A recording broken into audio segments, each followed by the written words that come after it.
so that this piece of legislation is your last block. Sir, the Barbadian public has gone through many, many difficult circumstances. And as a result of that, Barbadians have become sensitive to the issue of who governs them. They recognize that the quality of the team that makes up the government is absolutely critical to them living a peaceful, secure, and prosperous life. And in their wisdom, sir, they elected 30 members of the Barbados Labour Party, resting their confidence in us that we would not only correct the wrongs of the past, but that we would safely lead the country to a place of safety and prosperity. And they were not wrong. Because what they have given unto themselves as a gift is a caring government that hears and sees them, but is not prepared just to feel sorry, but has the competence to build the type of society that we need to be able to go forward. And that's why we have this legislation today.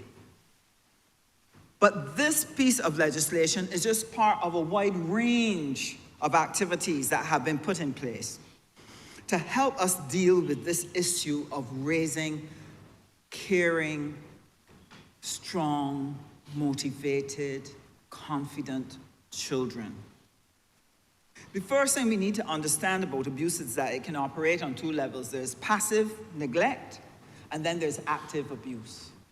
And many children suffer from either both. Quite a few of them can suffer from passive neglect. And so what it speaks to is the fact that we need, across every community in Barbados, parenting programs. Because as MPs, we have seen the impact of when there are weak parenting skills, you get dysfunctional families. And nothing exemplified that more than what we saw during COVID, when people were locked up together in these dysfunctional units. It was horrendous for a number of them. And therefore, parenting is something that this government is pursuing. I know, for example, that the Honourable member who heads up the National Peace Program is looking to support a parenting program that will seek to reach across the country. In my own constituency, this year we are doing our second round of parenting program in order to help reach parents who need the help to help us raise children as we ought to. And therefore I want to congratulate the government for launching and going into a parenting program. But there's more to it than that, because there's so much that our children need. Within the schools, there was a time when teachers were alone grappling with everything, teaching, the psychological problems that children have, etc. And what this government has done, we have buttressed our teachers with school counselors, with social workers. And the very last thing we did just a few months ago was to appoint school assistants who will work alongside of teachers and help teachers in the classroom, so that in every class, children have someone who is helping to nurture and support them. This is what we are putting in place to make sure that we grow children who can function well and who can enjoy a decent life. But it does not stop there. The Ministry of Education and the Ministry of Health have sought to collaborate, because one of the things that we've recognized is that you have children coming through the system, but if you're not doing diagnostic testing, you do not recognize when children have problems, either with their sight or with their hearing, or whether it's a learning disability, and indeed some psychological problems. So we recognize that there has been a change in the way parents behave. There was a time when parents understood that you have your child's immunization card, and you had to go back to Enmore or the polyclinic, wherever it was, and get the next set of immunization shots for your child until your child met all the requirements, and then that child could go to school. So parents were diligent about going and doing that. Today, that is not happening. A lot of parents are not taking their children to the polyclinic to get the regular checks, where you can identify and pinpoint problems when they're early. They only take that child when the child is very ill, and they take it to the doctor to get help. So we recognize that as a problem as a government. We recognize that as a problem in the Ministry of Education. So there was a collaboration with the Ministry of Health, and what we started to do was we did some training to create close to 30 pediatric nurses. And the idea is that we want to be able to deploy those nurses in the school where they can do the checks on the children. Even the polyclinics have started a community program. They came to my constituency and did some immunization checks on our children, because as a government, we are serious about making sure that our children are happy, they're healthy, they're confident, they're educated.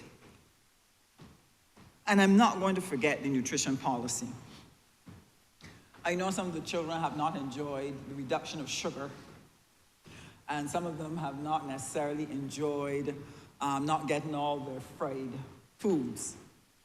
But what we are seeking to do is to create a new generation that lives healthy, eats healthy, that we can fight NCDs. And all of this, along with the Child Protection Bill, all of this is a society building a barricade, building a fence, a defensive fence, to make sure that our children are being taken care of and that our children are doing well. Shortly, as you would know, we've had problems with safety in certain schools, and this is very distressing to parents, very distressing. And the ministry has worked assiduously under Minister McConney, the Honourable Member for St. Philip West, putting together a national policy on security. I believe she mentioned it when she was on her feet. But she will be announcing shortly what that will look like. This will again give to parents that confidence. Yes, my child is going to be safe. And this is what a caring government does. This is what you do when you're building a strong republic, that you look holistically around your society and ensure that you put together the package of incentives, the package of initiatives and programs and legislation to ensure that everyone in the society is safe. Now, sir, over the past 15, 20 years, we've had a problem. And part of it may be that some children, through neglect or through abuse, have not done well. Some have not done well in school because we've not used the right methods to help them. And so what Barbados is facing is that we've had several years of children coming from out of the school system without a certificate. And many of us found this out when we were trying to get them jobs during COVID. Realized that they didn't have a skill, not a piece of certificate, nothing to say that they had gone to school. And so one of the things that we have wanted to do is to restore opportunity to them, because they need to have the opportunity to be able to work, to be able to take care of their own families. And so this is why the Barbados Construction Gateway Training Initiative was set in place, and the Ministry of Education is now poised to start the next round of construction gateway training, which will allow us to reach out to all of those people outside of the school system who have not completed their education, to give them a pathway that they can regain a footing in their education. But this time what we're doing, we're structuring that education in a way that they can absorb it. Not just chalk and talk, but sitting and working with them, helping them with remedial aspects of their education, whether it is their literacy or numeracy, whether it's their customer skills, and being able to help them acquire a skill that can allow them to join the other members of the Barbadian Republic and be able to give their contribution, build their families, and make a home. I want to end with this and to remind us that no society can prosper as long as our children are abused. And I want to say to everyone, because there inability to function well in the society will affect all of us. So it is everybody's business, any child that is suffering. And therefore I want to urge through you, Mr. Speaker, the Barbadian public, when you see something, say something. If you're not sure, go to a professional and say, well, look, this is what I have observed. Can you do an investigation? Every single person has to be concerned about this and must participate in this program of protection of the Barbadian children, our heritage, our inheritance, our future. And sir, I want to congratulate the Honourable Member for St. Michael South for bringing this. And I know that he has the commitment of all of his colleagues in working together with him to help make this a reality. I'm obliged to you, Mr. Speaker. Honourable Member for St. Michael. Thank you, Mr. Speaker. Before I go on any excursion on the history of the struggle, especially for children, I believe it is imperative that I give credit to the Honourable Minister for St. Michael's South. I said before in here, I don't think there is anyone else as fit for the purpose as the Honourable Minister in relation to the challenges that the working class family would have faced throughout the pages of our history. And more in particular, to come up in a rustic community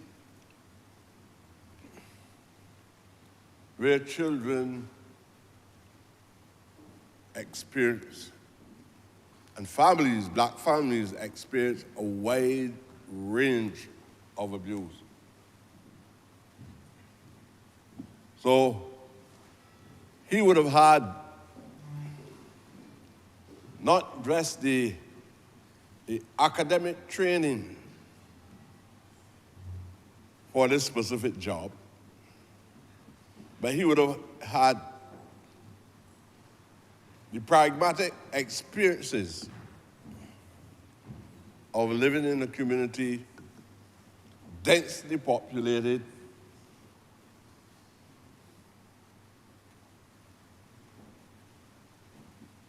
with all kinds of things occurring within those communities. That is really a mirror of the manifestations that are in this specific document called the Child Protection Act. Sir, I also had the privilege to sit on the committee to hear many different perspectives about specific the use of language, words, and what words mean in relation to how they were used within the context of the document which went before that special committee. I also heard different perspectives of the interpretation of the provisions within the bill.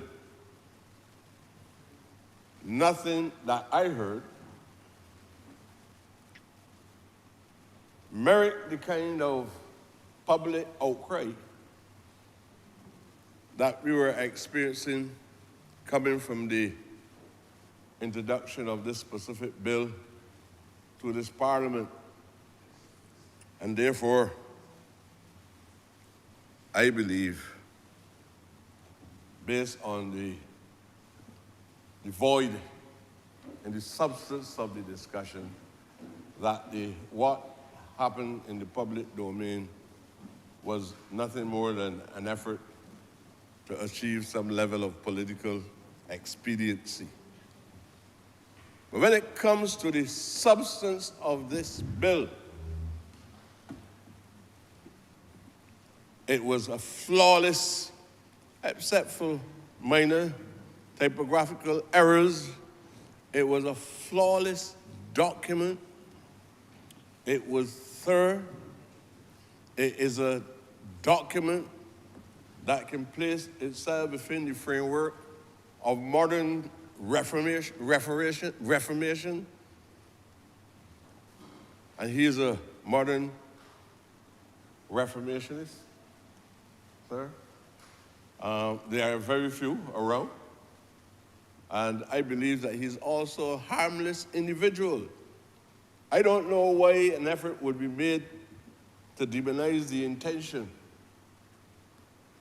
of the substance of the document and the person who brought the document before this House. He's not a person who is contemptuous.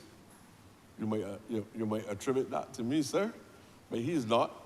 He's a very passive and decent young man. And as I said, he emerged out of humble circumstances. And he applied himself not just to social policy and planning, but he has applied himself to extensive analysis of Caribbean sociology, and more in particular, the sociology of the Barbadian working class. Because this document itself is about the disadvantage to the black working class. It does not relate to any other social type. And that is, I believe that we have hid this issue too long. Because people drive fear in our hearts when we talk about black children, against generalizing, what most people in here did, about children.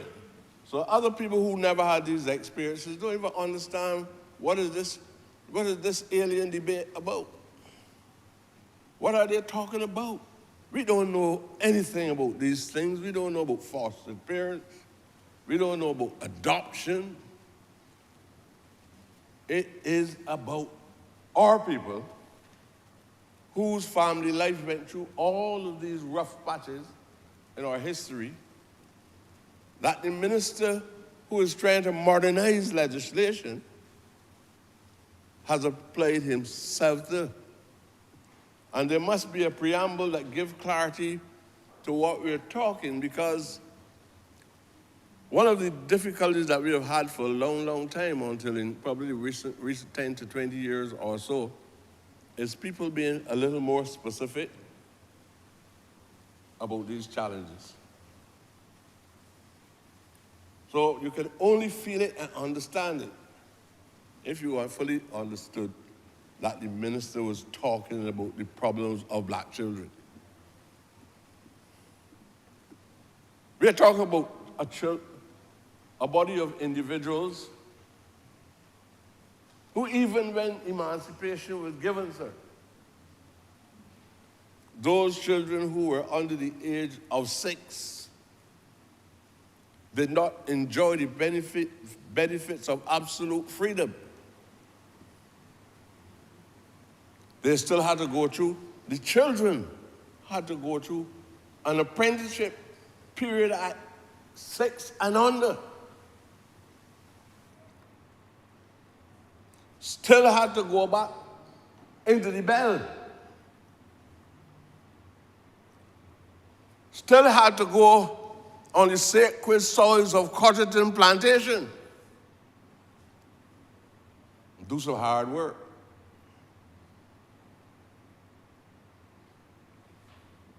Drax Plantation. And do some hard work. When their slave masters fell ill, they had polluted the thoughts of our people so badly that some said, "We sick." We sick. And the slave master used to sit in the chair, let them lie on the ground, rest their feet on the bodies of the small children, and they got the impression that they were helping to cure the illness. But that is psychological damage itself that was inflicted on us. But the people who made the legislation at the time are the people in that colonial period who made that legislation to suit their own interests. Can you imagine somebody putting in legislation that a child, even at the 11th hour, close to the 1830s, must still be held as an apprentice? You understand? Even when the abolition of the slave trade occurred, these people also abolished the slave trade, the triangular trade, but they did not abolish the internal trade, and they encouraged women to produce more and more Creole children in places like Barbados. This country, Barbados, did that to the people. Children, we produced children that had no clear identity as human beings. And we wrestled with that kind of system for probably 30 or so more years. Children into apprenticeship after the slave trade. The abolition of the slave trade, not the abolition of slavery, the abolition of the slave trade, the transatlantic slave trade. Because I like to give clarity where clarity is necessary, because you hear some people, including black people, saying that they had slaves before, but you had chattel slaves. You had slaves in Egypt, you had slaves in Rome, you had slaves, but not chattel slaves. The people still was able to maintain their own identity as human beings and enjoy the pleasures of vertical mobility when necessary. So a slave could still marry some person that belong in the higher echelons of the stratification of human existence. But what is happening? So you had legislators then in the House of Assembly in Britain who would go to Parliament and argue comfortably among their colleagues about these things, these injustices. You had child labor. You had child labor. And we only fought desperately through legislation during the period of Duncan O'Neill. It was Duncan O'Neill, a parliamentarian, a social and political advocate, who went off on a campaign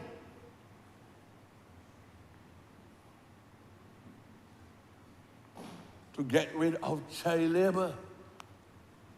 You heard the voices of Milton Vaughan in those days about children. The focus was there. I am so happy to see that in modern time, post-colonial time, we have a reformist in this house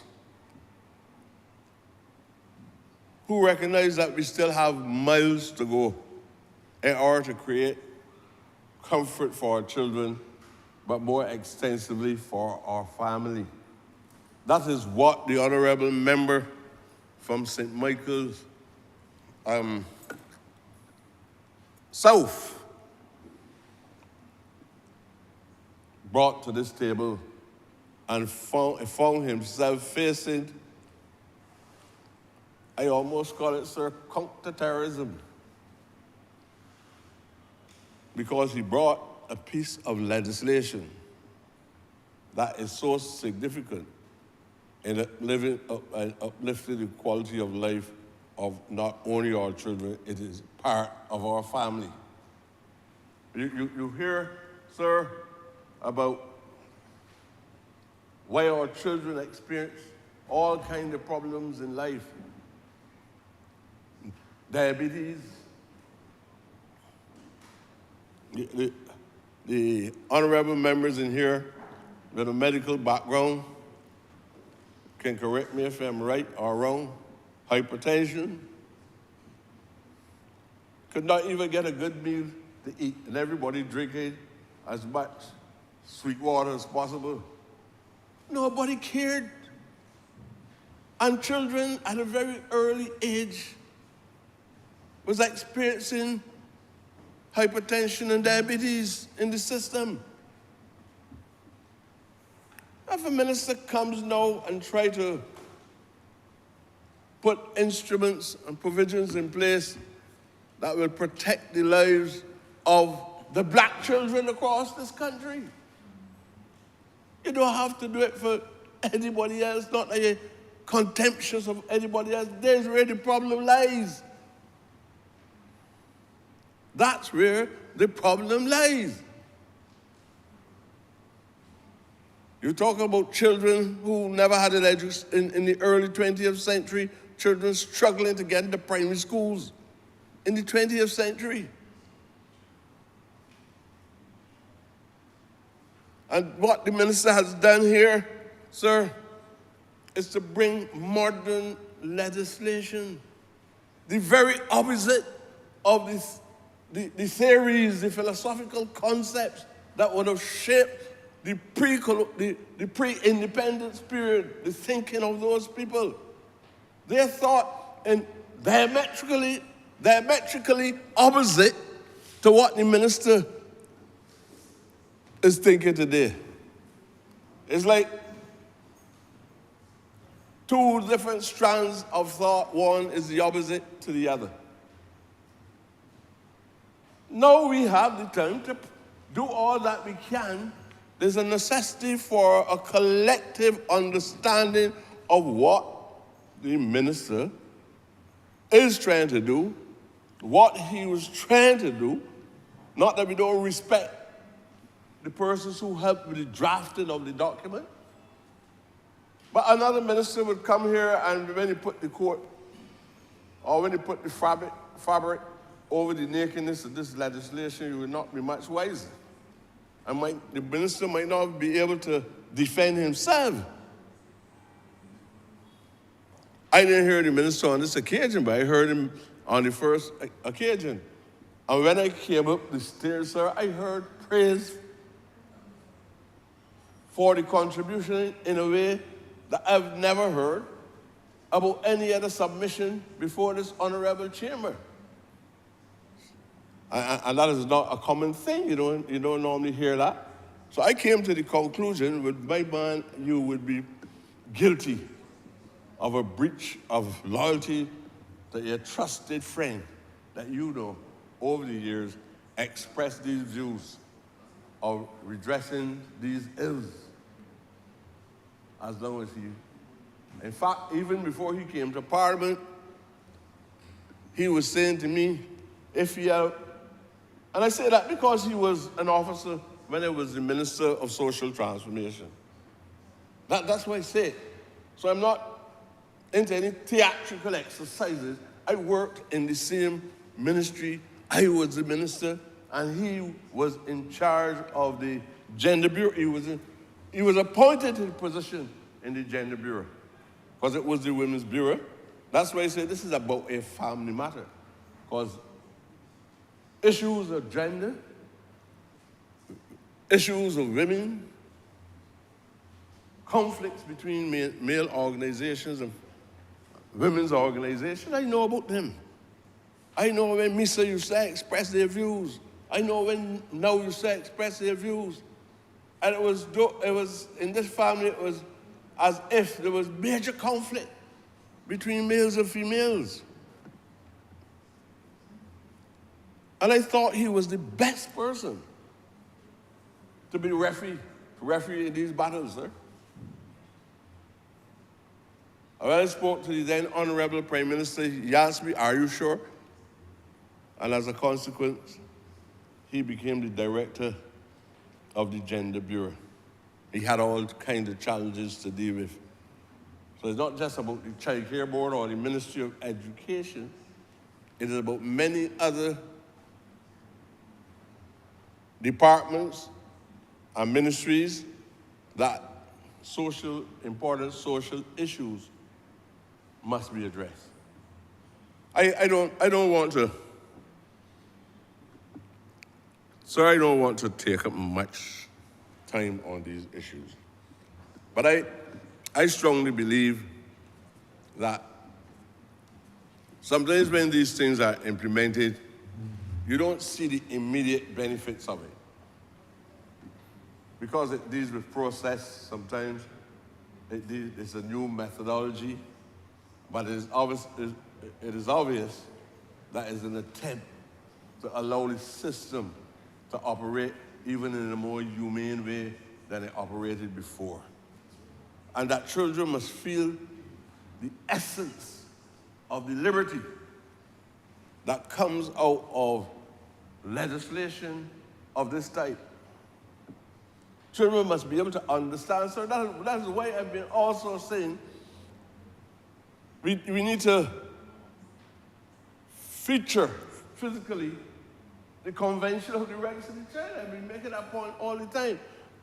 That kind of exhibition is required so that symbolically, apart from a document that most likely will be hidden, or you put it into a digital file, you can have a physical feature in a conspicuous location in the city that children can look and say, these are the tenets, these are the principles that the government stands for. We can erect it. And it's not going to cost $1 million. I know that. And we do other things, and we encourage people to get engaged in other practices that may help to complement the legislation itself. And I mean, we're basically creating a new Barbados, a new society. And I believe that that is why most persons that I heard speaking, they made mention about the Republic. That's even seen to be a fear. Because many Barbadians still don't speak about the Republic of Barbados. I would really love to see Barbadians reaching a level so they can fully appreciate what the transition was all about when we broke ties with the colonial thinkers and the colonial masters of the time prior to the Republic. And therefore, we can also appreciate the post-period, why it is that is a necessity for us to create a new form of human behavior among the Barbadian people. And a greater recognition, I heard the Honourable member, minister that spoke before me, made the point about having a national identity, a consciousness, a national consciousness. It is if these particular issues are instilled in the psyche of the society itself, with individuals and our children, and children really believe that what we're doing is for the upliftment and the improvement of themselves, then we might be in a better position to avoid lots of the criminal activities, lots of the conflict, and the people asking questions about generation gap. There's a generation gap, sir. There's a smooth, life is a smooth continuum of human existence. No man at 5 don't have no more ability than a man that is 105 because he's an old man. And an old man at 5 don't have any rights beyond the rights that a child at 5 possess. Unless you talk about marriage and the child ain't get there yet. But all of these pieces of legislation, sir, constitute the kind of civil society that any government that is trying to build a genuine republic, I'm not talking about Germany during the days of Hitler, I'm talking about a genuine social democratic society. And what I love about this debate is that whatever perspective any member in this household, they felt, from my observation, I don't know if it is true, but they felt free to express them. And I believe the views that have been expressed will help us to form a consensus in the interpretation of the tenets within the bill, sir, and we will eventually come to the stage of having a new act. Sir, perspectives will differ. I see it as some people hold strong socialist perspectives even when they don't know. Some people hold right-wing perspectives even though they don't know. It's only some of us that are blessed with the understanding of what is right-wing politics for what is left-wing politics, so to speak. We have a clear understanding of if we are in a position to form that compromise that bring a balance to what we now call social democratic principles. Unless it's Islamic or something as a model, but I believe that the best model that will work in the present circumstances. I'm a Pan-Africanist, and I don't hide it, but I am very strongly influenced by socialist principles. And therefore, sometimes people believe that I'm off track because it is common to run the right-wing strand and believe that you're saying something that sounds logical, but is only detrimental to the society itself. So I want to fully support, without reservation, this bill brought to this chamber by the Honourable Member for St. Michael's South. And I'm glad, sir, to be able to proceed my contribution, and I hope that it has helped to give the crystal and the clarity to the entire conversation today, sir. Thank you very much for allowing me. Honourable Member for St. Andrew. Thank you, Mr. Speaker. Yes, I too want to add my voice to this debate. I, at the outset, want to commend the Minister for his outstanding work in bringing this particular piece of legislation to Parliament. I felt it important, Mr. Speaker, that I, as a person who is not only a parent, but was also a teacher at some point, should have a few words to say in support of this bill that seeks to broaden the protections that now currently exist for children within our society, Mr. Speaker. Mr. Speaker,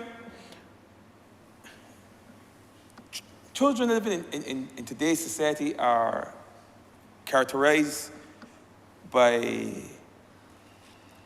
a society that is always in flux, is changing society, Mr. Speaker.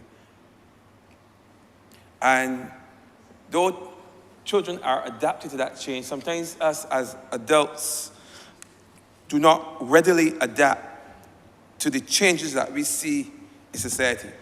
But more importantly, and I think, which is more critically, sometimes the legislation does not adapt to the changes within society. And I think that is where I believe this piece of legislation has its most importance, because it brings, as the member for St. Michael's South said, it brings modernity to legislation that existed in a period. And I'm glad that I'm coming after the member for St. Michael East, because he speaks of a period where persons like us were seen as no more than chattel. And we were going on a piece of legislation that was drafted in a time where within that period that is considered by historians as the lost century. You've often heard of the lost decade. But there was a lost century between 1847 and 1837, just shy of a century, where persons like us had no kind of rights, zero rights. Whether you were a child or you were an adult, zero rights. Maybe in legislation, on paper, there were rights, but they didn't apply to you as a people, and to us as a people, as a black people living in this society.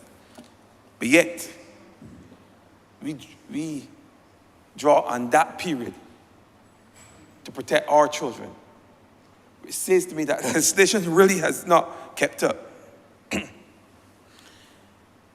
Today, the family, the household is completely different.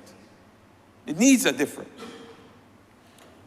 Parenting is different. When many of us grew up, we had grandparents in the house who were home. Most persons work around the house, especially if you grew up in the country. You work close by, or maybe you had a piece of agricultural plot that you worked in. But there were always persons within the home, always adults within the home. Now, a lot of children, because of the workloads of their parents, because both parents are working, sometimes they are single families, and that single parent is working, and she's away from the house, or he's away from the house for protracted periods of time. That child is at home, in many cases having to almost raise itself. Or that child is at home with some other relative or neighbor or someone who's older that is now in a position, because of the fact that the child is alone, now in a position to interfere or to abuse that child. This is the reality that we live in today, Mr. Speaker. And this all has to do with the changing realities for work and how persons work in society.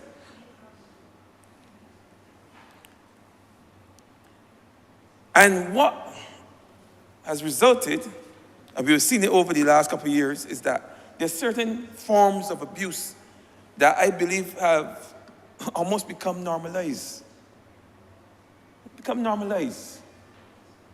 Like, you see it, you know there's abuse, but you don't say anything because, it's like, happens all the time. When you see a child that's 13 or 14 years old pregnant, of course, the worst of it is that the child will be shamed and the family will be shamed. But sometimes people do not even see that as abuse, that there's some young man or some old man out there who has abused that child.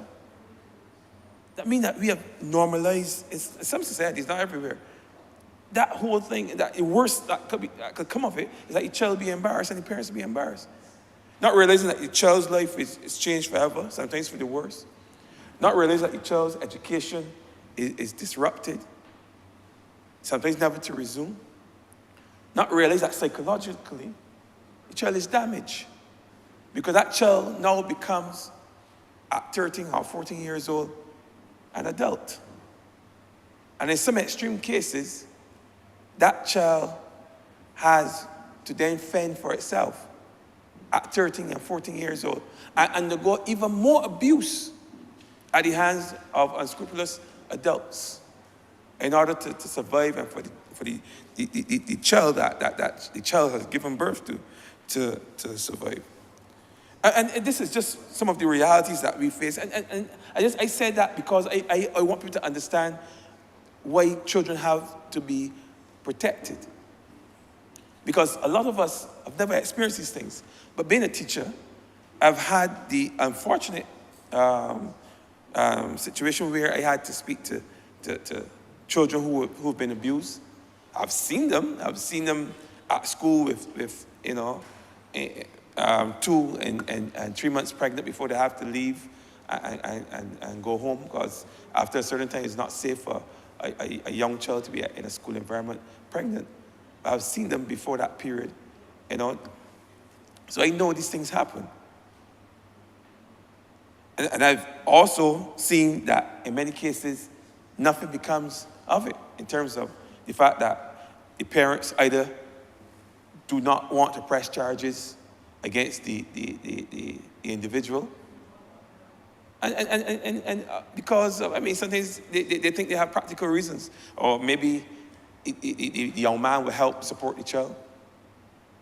You know, maybe you don't want the child to grow up with his father in jail. They come up with all kinds of excuses, Mr. Speaker.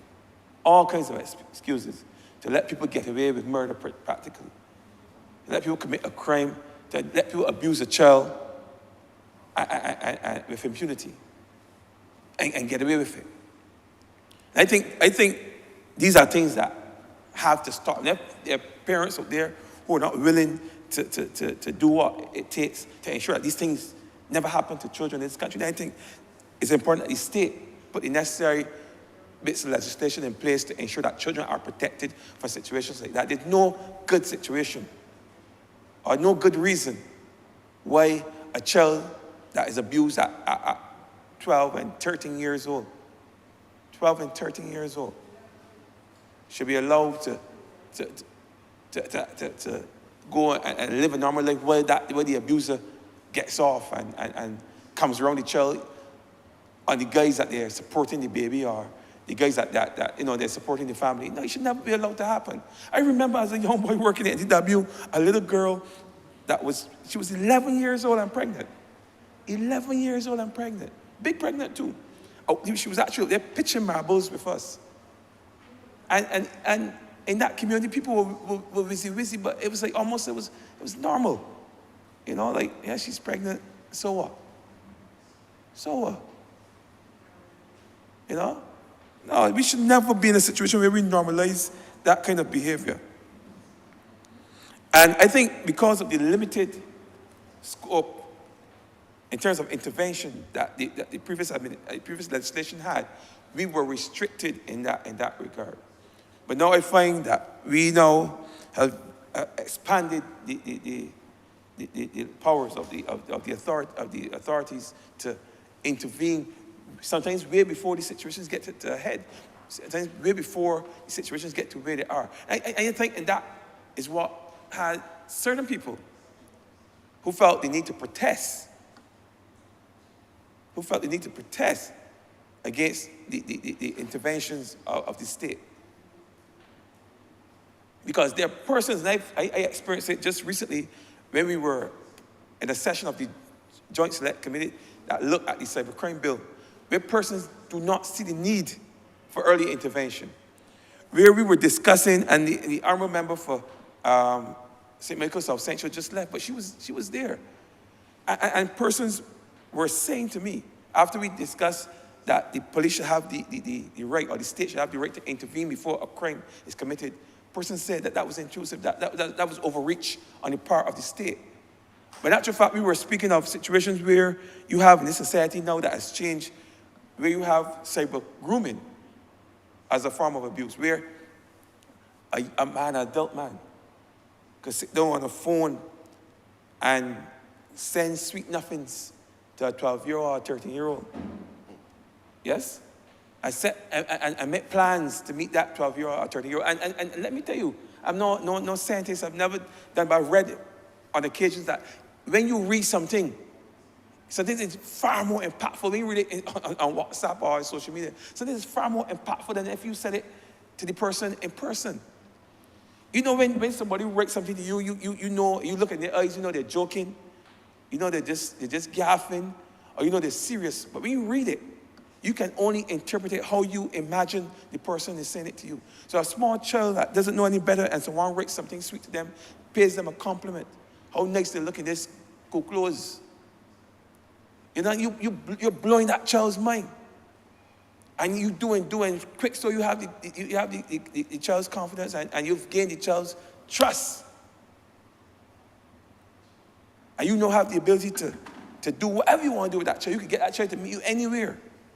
You could get that child to invite you into the school and go to a part of the school where they know other children won't be. And these are things that happen just because of a conversation that was had on social media.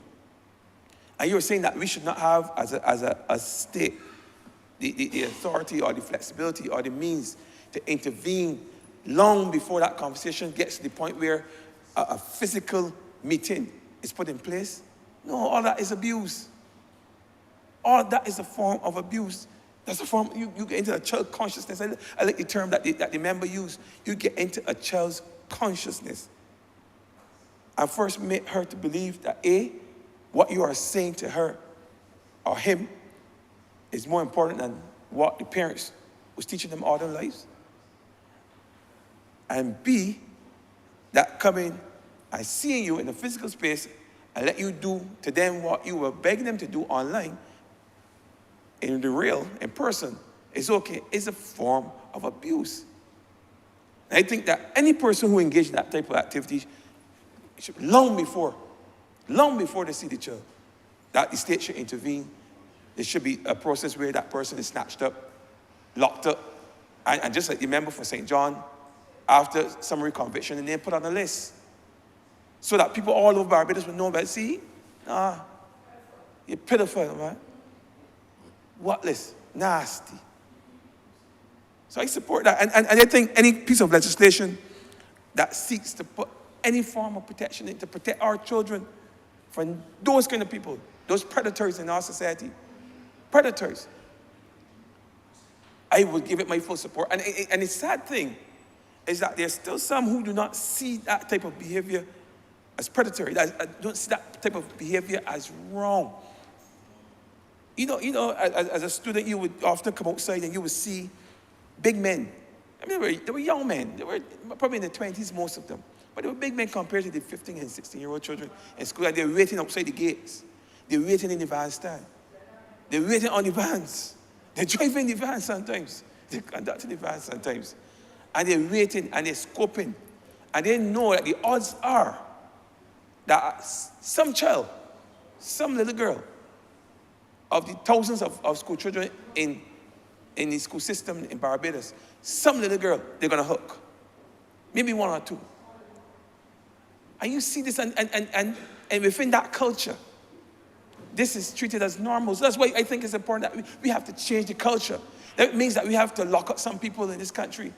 Then if that's what it takes, then that's what we have to do, because we have to change that culture that makes it okay for a big man to look at a small child and feel that he can inferior or inferior him. We have to. And I think this piece of legislation goes a long way in starting that process. Because it's going to take some time. It's going to take some time for our young men and some of our adults realize that we are serious about protecting our children from all forms of abuse. Now, I would have focused on that form, but all forms of abuse. So, Mr. Speaker, I didn't never intended to be long. I just wanted to make that quick intervention. It's going to take a collaborative effort, of course. Other pieces of legislation, even some that are now going through the process, we all have to work together.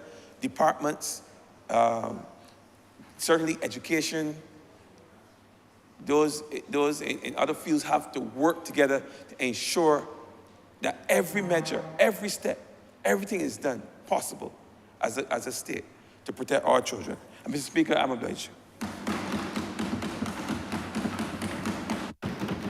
Honourable Member for St. Joseph.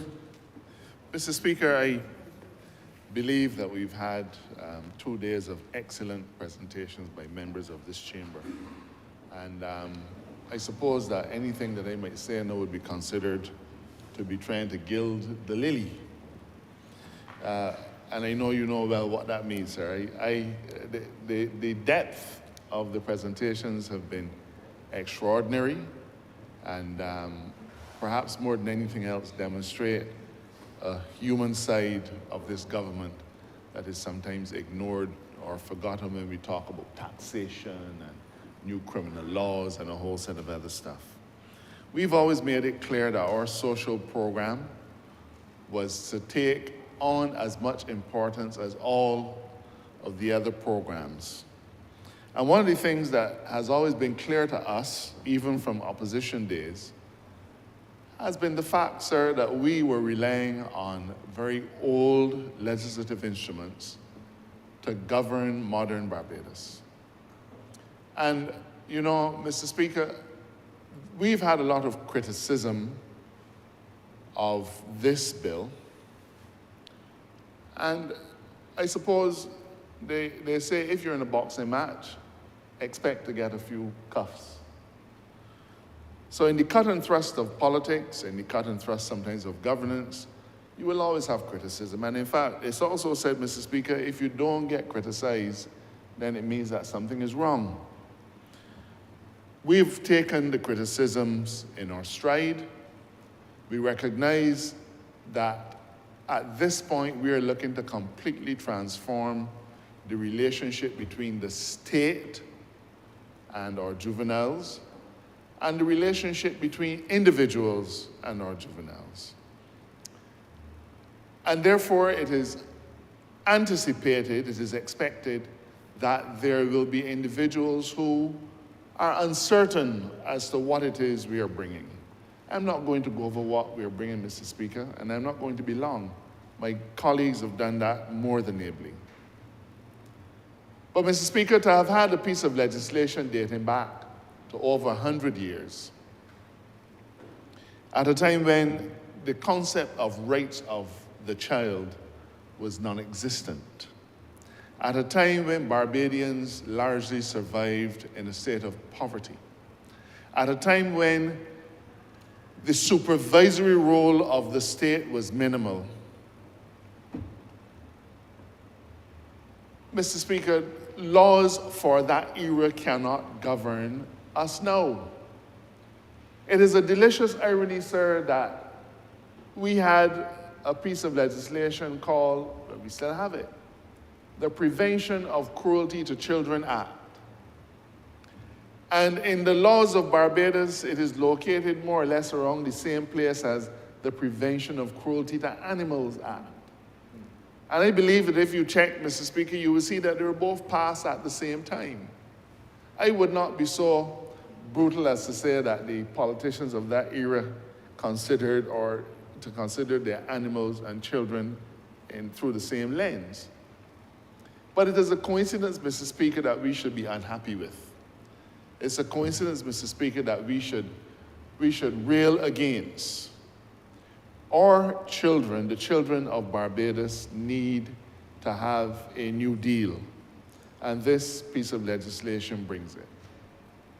It is obvious, sir, that we are going to have institutional reform. And in that regard, there are just a few things that I want to mention.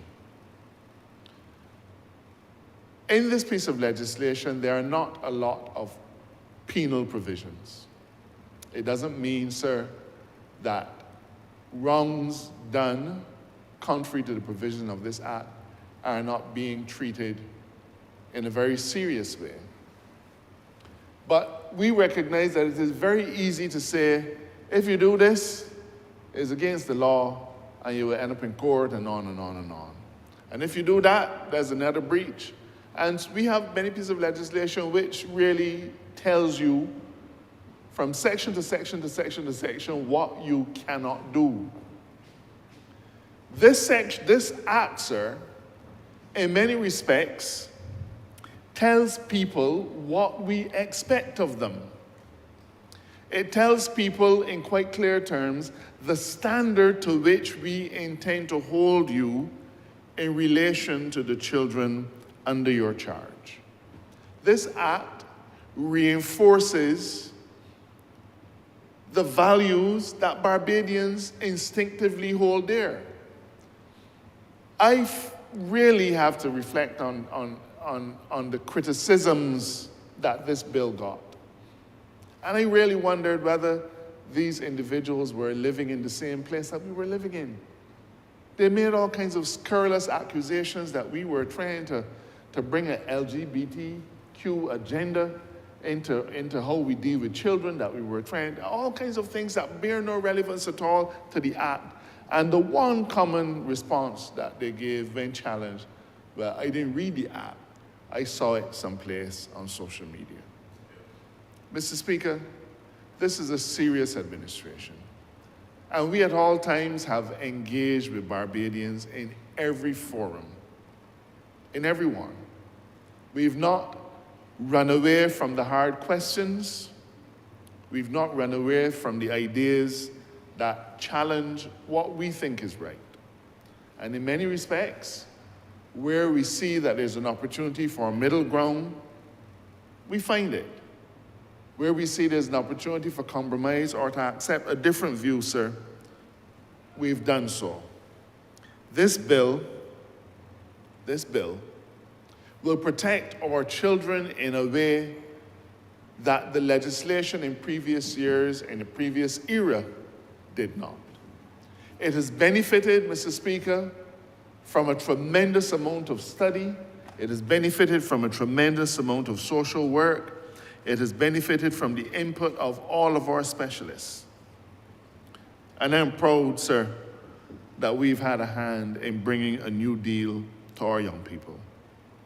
At the opening, the Act says that the purpose of the Act shall be to first ensure, and by first I don't mean in a preeminent way, I only mean in the list, to ensure compliance with the United Nations Convention on the Rights of the Child.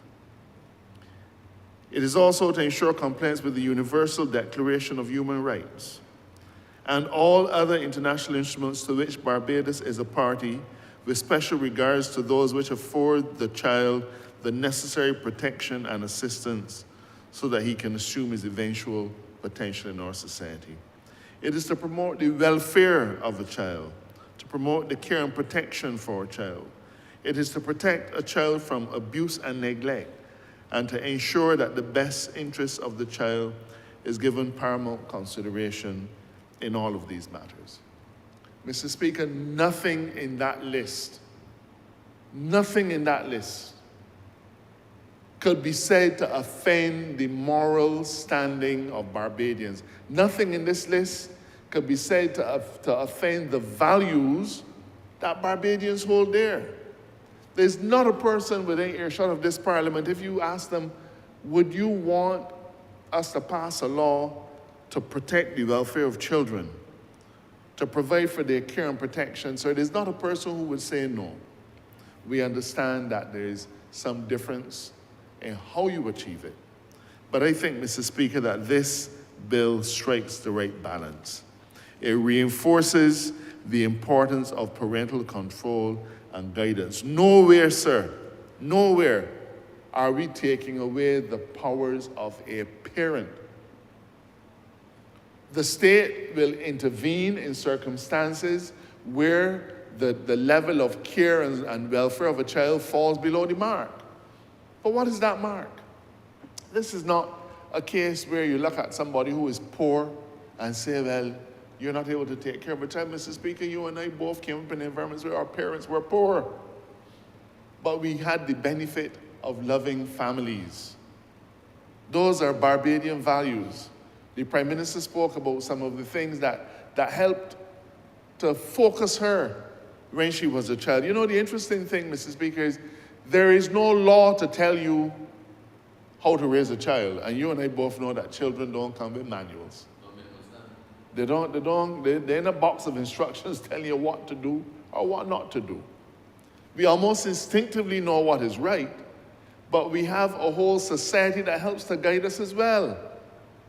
We have a whole set of structures, a family structure, the benefit of the church, benefit of the schools, benefit of our communities. So even though they don't come with a manual, sir, we simply know what is right. And this bill reinforces what is right. The Honourable Minister who led this bill, who led the debate on the report of the committee, went through a whole series of provisions. And one of those that I want to mention, Mr. Speaker, is the role of the court. Mr. Speaker, because of the new structures that we're putting in place, there will be opportunity for the court to get involved in a way, Mr. Speaker, that hardly exists now. For example, if you look at Section 40 of the Act, it says, the court may, on the application of the director, make an order for supervision of a child by the director or a person recommended by the director to perform the duties of a supervisor. Mr. Speaker, you know what obtains now? If there is a problem with a child, the child care board will almost routinely get called in. What are the child care board's powers? It boils down, for the most part, to the child care board having to make a decision. Is this situation one where I need to take this child away from this family or leave it in the family? There's no gray, Mr. Speaker. It's black or white. You either go away and leave the child there, or you say, I have to remove the child from this environment. That, of course, is always the last resort. This bill now brings the concept of supervision. Never existed before. Never existed before. A court can make an order to allow the supervision of a child by the director or a person recommended by the director to perform the duties of a supervisor. But the court won't just make that order, sir. The court has to be satisfied that a child is in need of care and protection. The supervision order may require a child, his parent, or the child and his parent to report to the supervisor at a place and at intervals stated by the supervisor. So what does that tell you, sir? The child is not removed from the parent. Nobody is taking the parent and taking the child and separating them. That's not happening. It is clear from the statute that the child, even though the director of the New Child Protection Agency considers that it needs something, the language is that the child is in need of care and protection, even in those circumstances, sir. The director has a wide range of discretion, which did not exist before. And provisions like this allow state intervention in a way that doesn't rip apart families. There are parents, sir, some in my constituency, some in yours, who need help. They may be suffering from all kinds of things. Barbadians seem to be having, I'm told that we have some mental issues at a level that we probably didn't have before, perhaps due to the stresses and strains that are present in today's society. I'm no psychologist, so I'll leave it alone. But I know, sir, that in my constituency, in every constituency, there are parents who are struggling to give their children the care that they want, that they need, to provide the adequate welfare for them. I don't mean welfare from the state, I mean giving them all the things that are required for their well-being. These kinds of sensible provisions say the state will work collaboratively with the parent to try to produce the best result for that child, taking into account the family structure. They're mandated to take part in discussions with the supervisor. This is not ripping a family apart, so this is standing in and saying, how can I help?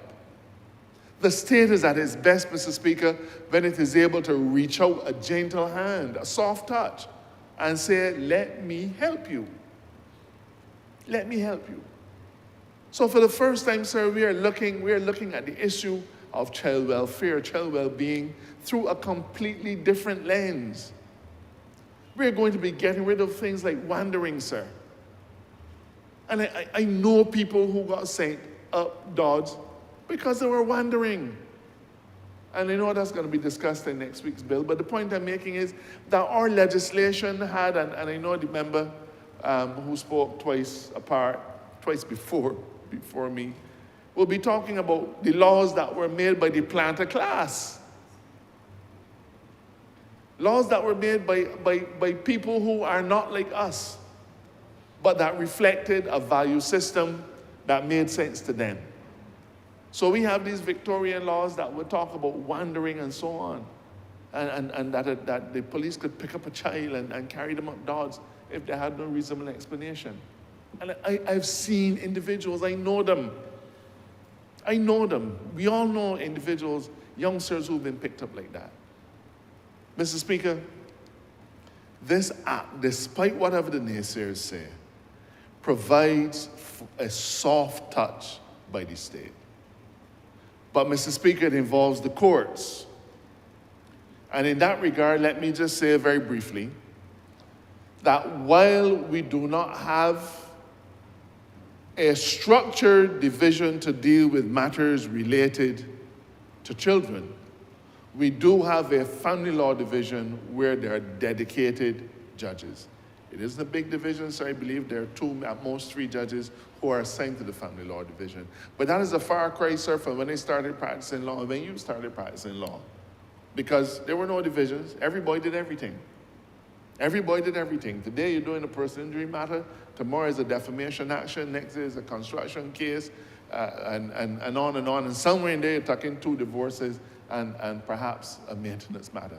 They did everything. But today, sir, we have a family law division where the judges are required to concentrate, to focus their efforts on dealing with family law matters.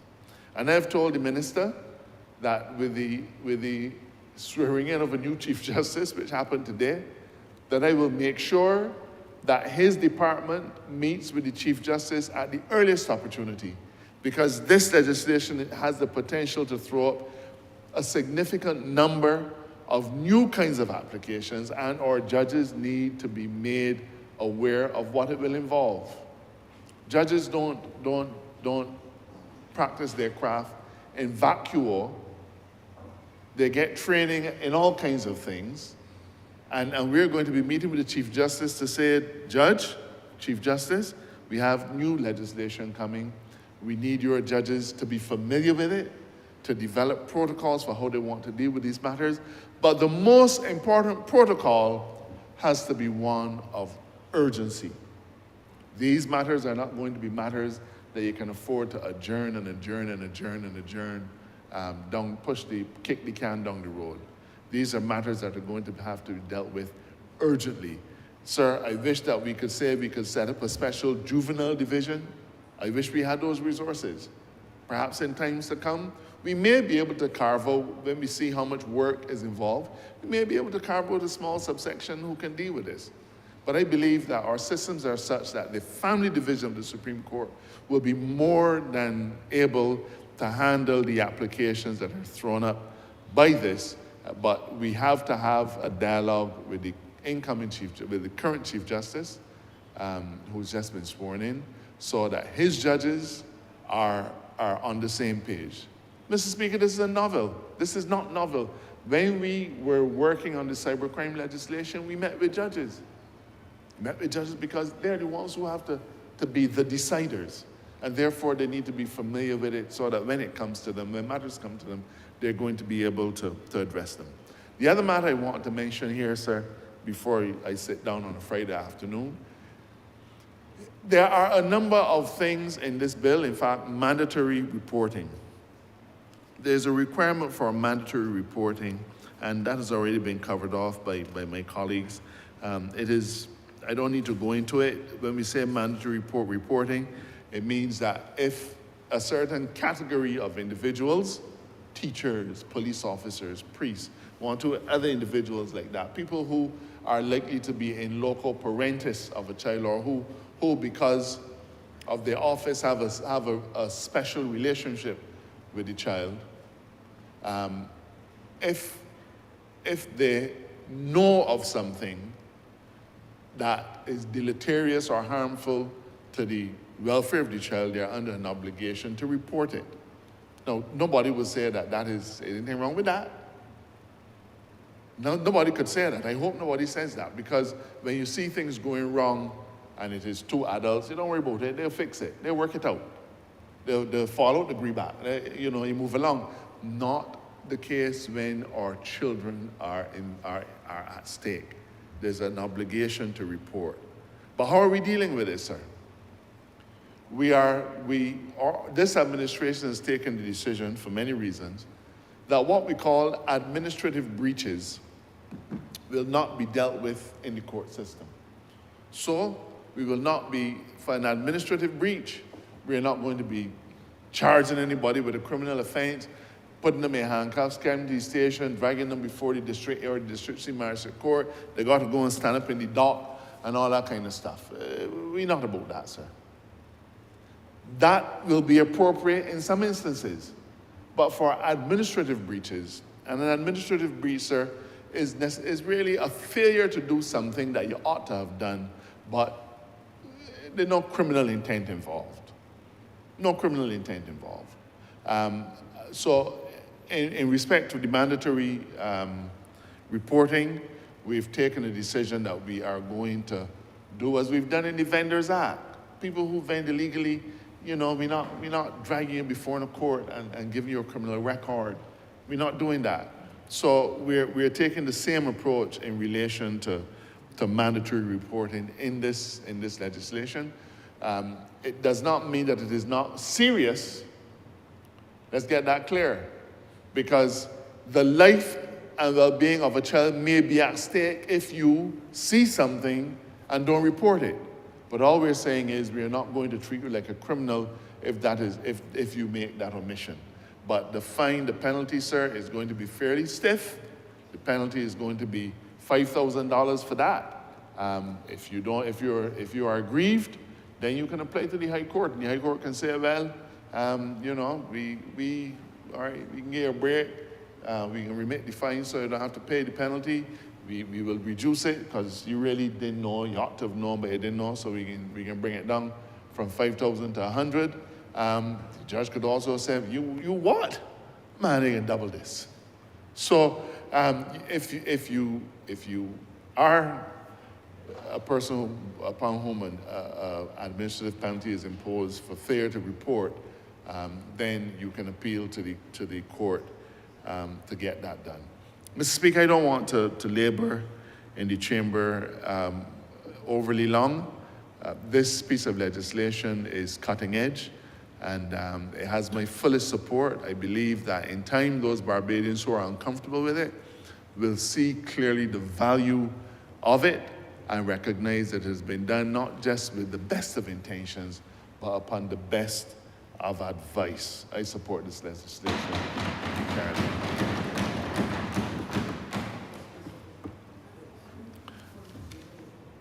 Sorry? Yes, Mr. Speaker, I want to postpone further consideration of this debate. Question is that this bill be further postponed. Debate before the That debate be further postponed of this bill. All those honourable members in favour, please say aye. Those against, please say no. We think the ayes have it. Further debate of this bill is postponed.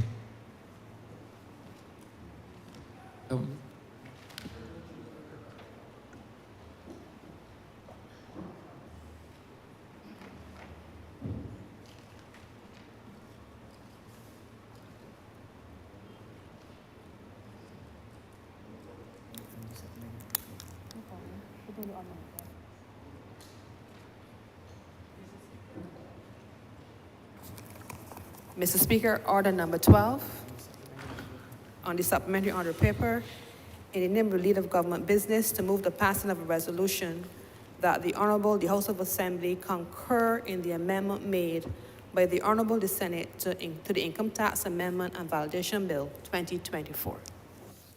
Mr. Speaker, I beg to move the passing of a resolution. I beg to give notice. Beg to move? Beg to move the passing of a resolution that the Honourable, the House of Assembly concur in the amendment made by the Honourable, the Senate to the Income Tax Amendment and Validation Bill of 2024. Question that order number 12 on the supplementary bill, the resolution for that be passed. All those honourable members in favour, please say aye. Aye. Those against, please say no. I think the ayes have it. This resolution stands passed. Mr. Speaker, paper is recommitted. Oh, please don't. Go ahead. Honourable member for Christchurch, East Central. Mr. Speaker, I am commanded to lay the deed of guarantee between the Government of Barbados, acting through the Ministry of Finance, Economic Affairs and Investment as guarantor, and the African Export-Import Bank as lender relating to obligations under a US $25 million term loan facility agreement between Kensington Oval Management, Inc. and the African Export-Import Bank.